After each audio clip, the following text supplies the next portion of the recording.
Perkenalkan, nama saya Muhammad Maulana Kuswanto.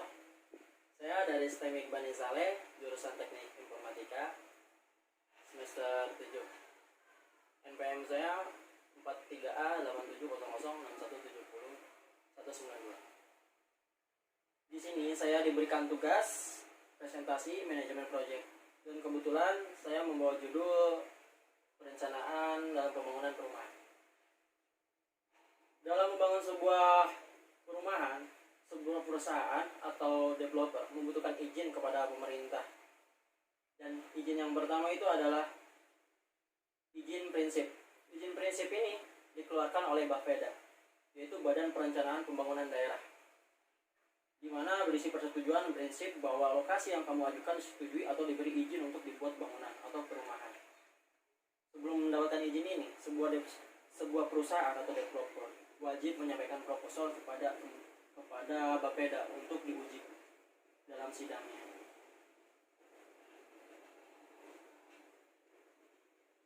Kemudian lurah, camat, serta tokoh masyarakat akan diundang dalam persidangan itu tersebut. Dan yang kedua itu izin pemanfaatan tanah atau IPT.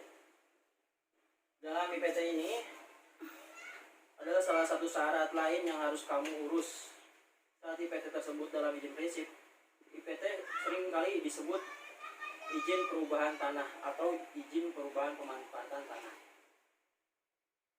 Dan ini dikeluarkan oleh Badan Pertanahan Nasional, yaitu BPN. IPT juga memuat penggunaan tanah dan perkarangan menjadi perumahan. Yang ketiga adalah izin site plan. Dalam izin site plan atau pengesahan site plan adalah salah satu syarat yang harus dilampirkan dalam izin prinsip dan diterbitkan oleh Dinas Kimpaswil atau permukiman prasarana dan sarana wilayah. Site plan yang telah kamu rancang dalam suatu perencanaan lahan wajib disahkan oleh lembaga terkait. Yang keempat adalah izin pel banjir. Izin ini dikeluarkan oleh Dinas Kimpaswil terkait dengan rekomendasi ketinggian kawasan dari titik tertinggi banjir rata-rata di daerah tersebut. Tujuan izin ini adalah agar lokasi yang kita tentukan itu bebas dari banjir. Dan yang kelima adalah izin pengeringan. Jika lokasi kamu bersetingkat tanah atau yang bersetingkat sawah, maka kamu wajib mengurus izin pengeringan. Meskipun fisik sawah sudah berupa pekarangan, izin ini diterbitkan oleh Dinas Pertanian setempat. Yang keenam adalah izin ketinggian bangunan. Jika properti yang hendak kamu bangun berdekatan dengan landasan udara pesawat terbang, bandara, kamu wajib untuk mengurus izin tambahan ini. Izin ini dikeluarkan oleh pengelola bandara setempat. Itu jika tanah yang kalian mau bangun perumahannya berada di sebelah bandara. Bahkan apabila lokasi kamu merupakan daerah yang merupakan jalur start turunnya pesawat, kamu akan mengurus dan mendapatkan izin ini. Yang ketujuh yaitu IMB atau izin mendirikan bangunan. Antrian perizinan yang kelihatan panjang akan berujung pada turunnya IMB. Terdapat dua macam IMB, yakni IMB induk dan IMB pecah. Prinsip dasar IMB induk adalah IMB yang dikeluarkan oleh pemilik lahan induk, sedangkan IMB pecah adalah IMB yang sudah di atas namakan konsumen. IMB dikeluarkan oleh Dinas Kimpaswil atau Dinas Cipta Karya, atau bisa juga dikeluarkan oleh Dinas Satu Atap. Bahkan kelurahan atau kecamatan juga berwenang. Peraturan ini berbeda di setiap masing-masing daerah. Yang pertama dalam tahapan pembangunan perumahan, yang harus kita pikirkan adalah lokasi. Kita harus menentukan lokasi yang bagus untuk membangun sebuah perumahan, di mana sebuah perumahan tersebut harus jauh dari kata bencana.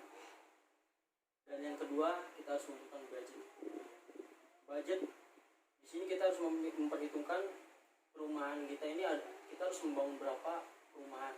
Apakah 20 rumah atau 30 rumah, dan satu rumahnya itu kita harus memperhitungkan semua semua budgetnya. Dan yang ketiga itu adalah kerja.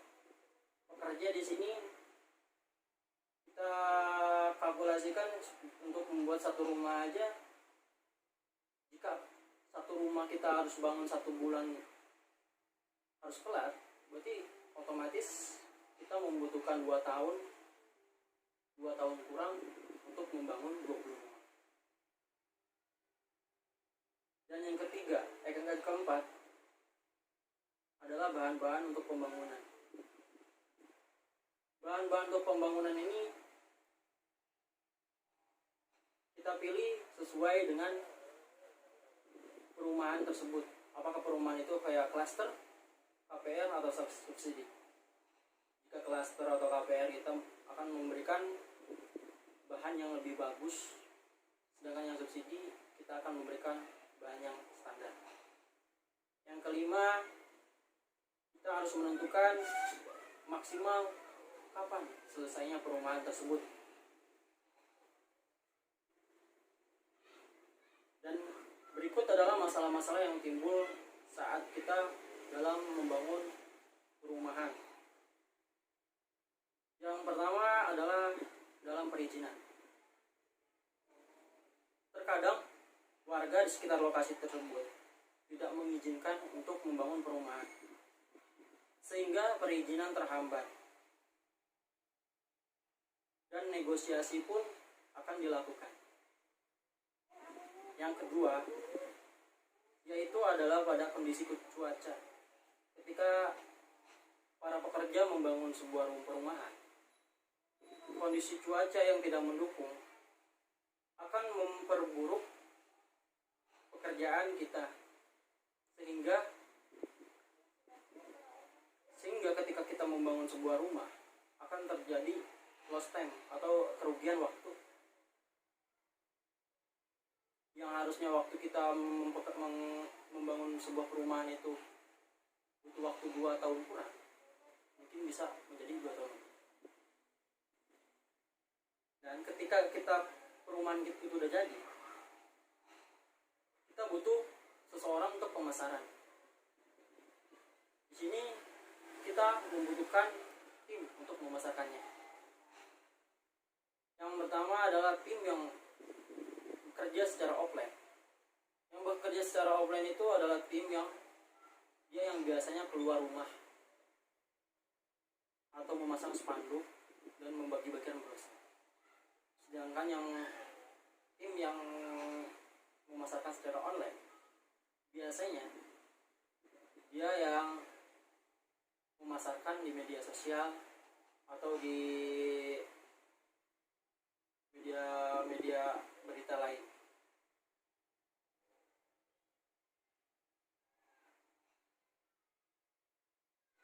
Dan jangan lupa, dalam tim itu kita harus membutuhkan seorang ketua.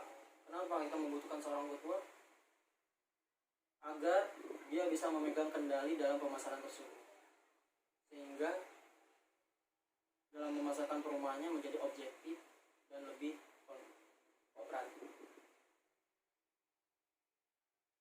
Demikian presentasi ini saya lakukan sendiri, dikarenakan saya tidak mempunyai teman satu kelompok. Mohon maaf jika presentasi saya berbeda dengan yang lain, karena saya juga bingung untuk mempresentasikan seperti teman-teman saya yang lain. Dibutuhkan minimal 2 orang untuk melakukan video ini. Namun saya sendiri, jadi saya hanya membacakan presentasi saya saja, bukan dengan tanya jawab. Mohon dimaklumin ya Pak. Dan terima kasih sebelumnya kepada Pak Haryono selaku dosen mata kuliah manajemen proyek yang telah membimbing saya dalam mata kuliah ini. Dan saya sendiri sangat bangga menjadi mahasiswa di STEMIK Bani Saleh ini. Untuk itu saya ucapkan terima kasih. Bila ada kata yang salah mohon dimaafkan, atau ada tingkah yang salah mohon dimaklum. Wassalamualaikum warahmatullahi wabarakatuh.